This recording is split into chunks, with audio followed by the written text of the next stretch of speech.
Namo. Thanks so much for joining me for our daily practice check-in. Listen, listen, listen. This beautiful sound calls us back to our true home.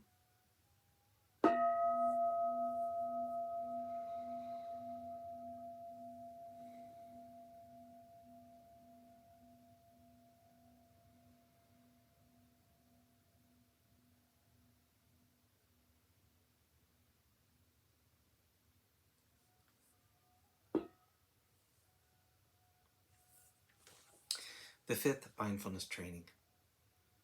Aware of the suffering caused by unmindful consumption, I vow to cultivate good health, both physical and mental, for myself, my family, and my society by practicing mindful eating, drinking, and consuming. I will ingest only items that preserve peace, well-being, and joy in my body, in my consciousness, and in the collective body and consciousness of my family and society.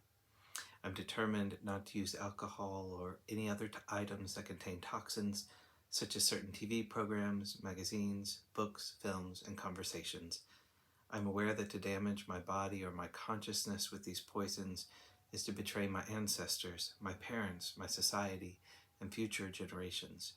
I will work to transform violence, fear, anger, and confusion in myself and in society by practicing a diet for myself and for society. I understand that a proper diet is crucial for self-transformation and the transformation of society.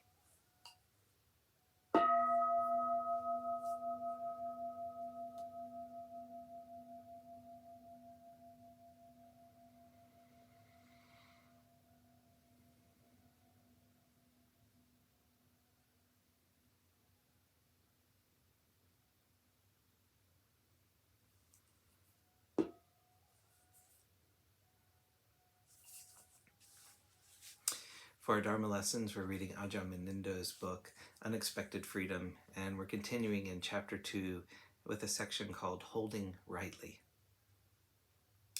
We respectfully look at the practices that we take on, feeling for the spirit. The teacher says, practice this way, don't practice that way.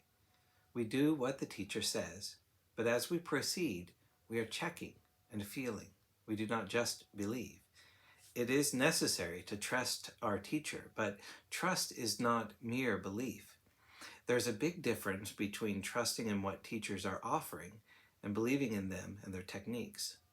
Many of us came into this path with conditioning from a different religious tradition, one which holds up belief as the whole point.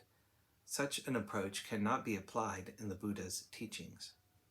In Buddhism, beliefs are functional. We believe in things like rebirth, for example. We believe that when we die, we are reborn. But most of us don't know this to be objectively true. I don't know that it's true. I believe it, but the way in which I believe it means that if somebody says it is all nonsense, we don't have to quarrel. I don't need them to agree with me. I choose to hold a belief in the process of rebirth, but I hold this belief lightly. The belief is not the end point. When our teacher tells us to practice in a certain way, we take this teaching on trust. The Buddha used an image of a goldsmith purifying gold to describe our effort to purify our relationship with the teachings. It's a process of removing the dross over and over again until we get pure gold. We purify our relationship to the teachings by cultivating inquiry, feeling into how they work for us.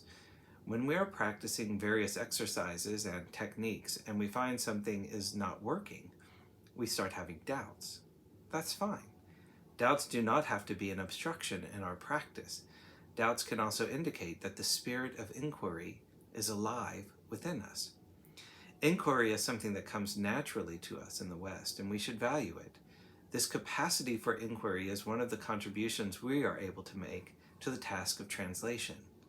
We shouldn't automatically assume that because our experience appears to be contradicting what someone else is saying, that they are right and we are wrong, or vice versa. We listen. We feel for what is being said. We patiently inquire. And if we proceed with a willingness to go gradually, translating everything we experience into practice, then I trust that an organic and lasting understanding will be born out of our effort. As we discover for ourselves what works and what does not, a confidence grows, bringing benefit to us individually and to the community at large. Discovering our own true way of practice is like finding a good restaurant. The first thing you want to do is to take your friends along. My sense is that if we arrive at such confidence in a gradual way by respectfully questioning as we go along, we spontaneously find our own ways of expressing it. We are not just using other people's words. Such confidence will spill over. We won't even notice it happening, but others will.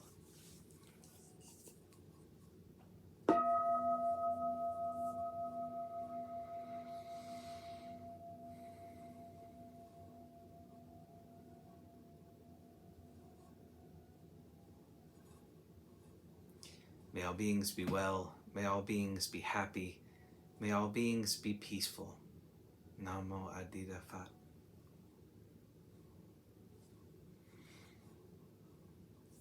Thanks so much for joining me today.